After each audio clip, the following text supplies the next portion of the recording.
So some of the big considerations that they wanted us to look at in this lighting upgrade was improving the lighting coverage on the parking lot, reducing energy across the board. They were wanting to reduce the number of fixtures that were involved in their system while still maintaining good coverage and even improving that.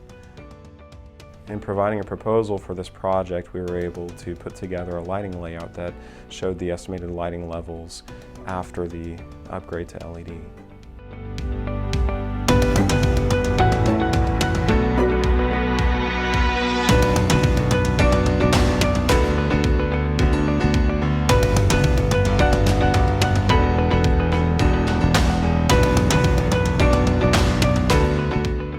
Through this project, we were able to reduce the number of fixtures that were involved by nearly 40% of what they had existing.